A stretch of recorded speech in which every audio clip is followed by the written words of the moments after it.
कई घर बाहर से देखने में बिल्कुल नॉर्मल लगते हैं ना, पर कभी सोचा है कि उन दीवारों के पीछे कैसे कैसे राज दफन हो सकते हैं।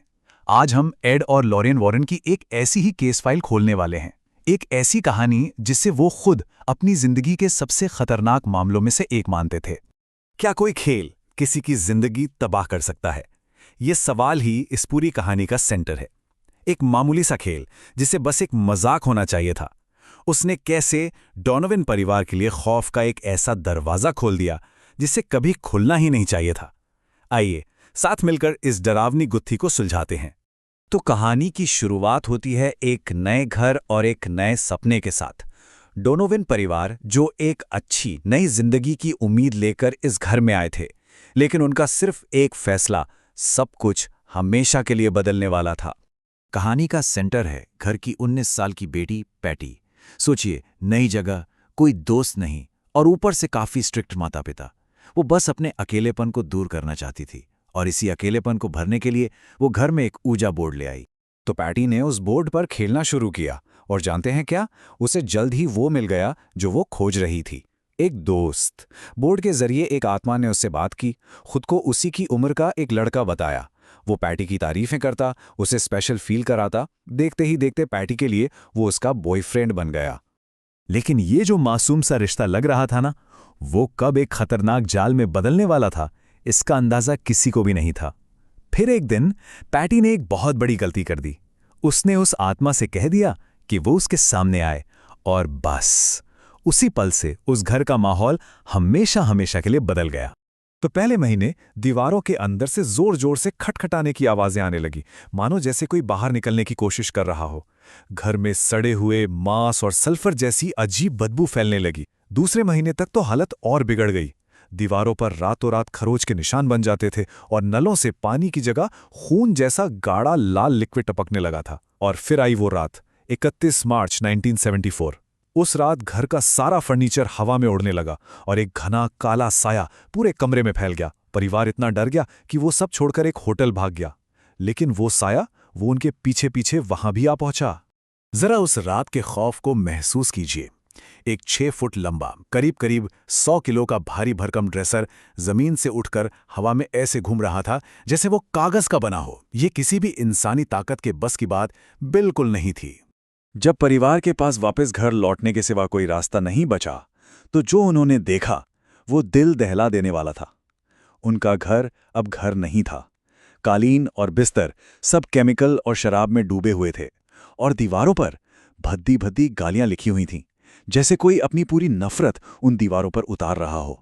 जब परिवार की सारी उम्मीदें खत्म हो गईं, तब उन्होंने अपना आखिरी दाव खेला। उन्होंने उस दौर के सबसे मशहूर पैरानॉर्मल इन्वेस्टिगेटर्स एड और लॉरेन वॉरेन को बुलाया। अब ये सिर्फ एक परिवार का डर नहीं था, ये एक प्रोफेशनल इन्वेस्टिगेशन का केस बन चुका था। वॉरेन्स ने जैसे ही घर में कदम रखा, उन्हें महसूस हो गया कि यहाँ की हवा में कुछ गड़बड़ है। एक अजीब सा भारीपन, कुछ ऐसा जो दम घोट रहा हो। एड ने एक छोटा सा एक्सपेरिमेंट किया। उन्होंने दीवार पर 2 बार नॉक किया और जवाब में दीवार के अंदर से भी ठीक 2 बार नॉक करने की आवाज आई। जांच के बाद वॉरेन्स जिस नतीजे पर पहुंचे वो बहुत डरावना था। ये कोई आम भूत प्रेत का साया नहीं था, ये एक इन्फेस्टेशन था। मतलब घर में कोई इंसानी रूह नहीं, बल्कि एक शैतानी नॉन ह्यूमन ताकत थी। एक ऐसी ताकत जिसका मकसद सिर्फ और सिर्फ नफरत फैलाना और उस परिवार को बर्बाद करना था। और सबसे खौफनाक बात यह थी कि वो ताकत घर से नहीं, बल्कि परिवार के ही किसी मेंबर से जुड़ी हुई थी। तब लॉरेन वॉरेन ने सीधे परिवार की तरफ देखकर कहा, ये आत्मा अपने आप नहीं आई है, इसे घर के ही किसी मेंबर ने खुद बुलाया है। बस ये सुनना था कि पैटी पूरी तरह टूट गई और उसने रोते हुए ऊइजा बोर्ड के बारे में सब कुछ सच सच बता दिया। तब सारी सच्चाई सामने थी। पैटी का वो बॉयफ्रेंड कोई अकेला लड़का नहीं था, बल्कि एक खतरनाक शैतानी ताकत थी जिसने धोखे से उस घर में अपनी जगह बना ली थी। वॉरेन्स को पता था कि अब बातचीत का वक्त खत्म हो चुका है। इस चीज से बचने का सिर्फ एक ही रास्ता था, एग्जॉर्सिज्म। जैसे ही एग्जॉर्सिज्म की प्रक्रिया शुरू हुई, वो घर जैसे एक जंग का मैदान बन गया। अचानक कमरे का टेम्परेचर गिरा और सब कुछ बर्फीला हो गया। घर की दीवारें जोर जोर से हिलने लगी। बिना छुए खिड़कियों के शीशे टूटकर बिखर गए और फिर वो खौफनाक काला साया सबके सामने आ गया और पैटी का शरीर हवा में ऊपर उठने लगा। उस काले साए ने पैटी के शरीर पर पूरी तरह से कब्जा कर लिया। उसकी आंखें एकदम लाल हो गईं और वो दर्द से चीखने लगी। फिर अचानक एक अनदेखी ताकत ने उसे खिलौने की तरह हवा में करीब 5 फुट दूर उछाला और सीधा दीवार पर पटक दिया। वो वहीं बेहोश होकर गिर गई। और फिर सब कुछ शांत। उस भयानक चीख पुकार के बाद घर में एक अजीब कान फोड़ देने वाली खामोशी छा गई। एग्जॉर्सिज्म पूरा हो चुका था।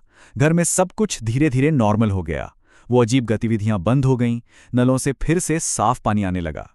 जब पैटी को होश आया तो उसे उस रात का कुछ भी याद नहीं था। परिवार अब सेफ था, लेकिन उस खौफ की यादें वो हमेशा के लिए उनके दिमाग में बस गईं। डोनोवन परिवार की ये कहानी हमें एक बहुत जरूरी सवाल पर लाकर खड़ा कर देती है। क्या सच में कुछ दरवाजे ऐसे होते हैं जिन्हें हमेशा बंद ही रहना चाहिए? ये कहानी एक चेतावनी है कि कभी-कभी मासूमियत में उठाया गया एक छोटा सा कदम भी हमें एक ऐसे अंधेरे रास्ते पर ले जा सकता है जहां से वापस लौटना लगभग नामुमकिन हो जाता है।